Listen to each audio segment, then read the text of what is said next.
Hello everyone behind the screen. I pray that y'all are blessed today. I know I am, because God healed me more than I deserve. I'm not all the way there yet, but God still healed me a lot, so I'm grateful and thankful for that. And today we're just going to be getting into spiritual circumcision, and we're going to be reading in the King James Version, reading in Mark chapter 9 and verses 43 and 44, and a little bit more after that, but I'll explain as I go. And for those who would not like to stay or cannot stay, I pray that y'all have a blessed day, and God got y'all. He loves y'all, and don't feel guilty for not watching. All right, so stay safe and stay blessed. But we're just gonna jump straight into it, and it reads, "And if thy hand offend thee, cut it off.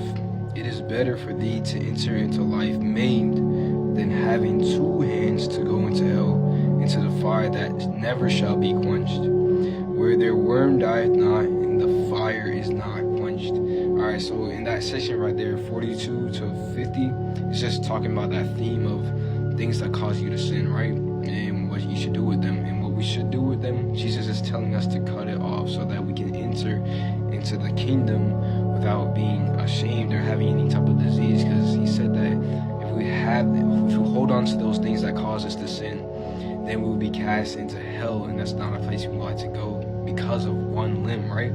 So all Jesus asks us to do is to cut it off, and cut off anything that causes us to sin, right? Not literally cut off your leg or pluck out your eyeballs or cut off your hand, but he's telling us metaphorically to cut off anything that causes us to sin, right? And it could be multiple things that cause us to sin. It could be sexual pleasures, it could be money, the love of money, or just anything that just puts itself above God, and that's the thing that we need to cut off, right? And so that's what he wants us to do, no matter what it be, because God should be the highest one of everything right there, right?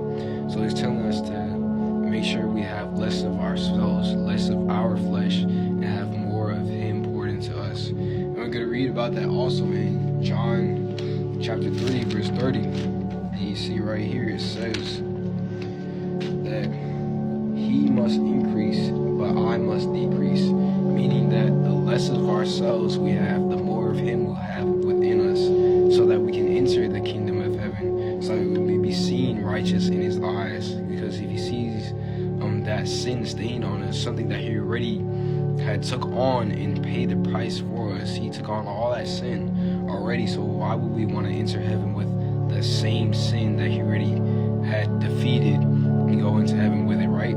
So that's what God wants to do. He wants us to cut it off. He wants us to let go of that sin, especially if it's a habitual sin. And of course, we're going to sin every day.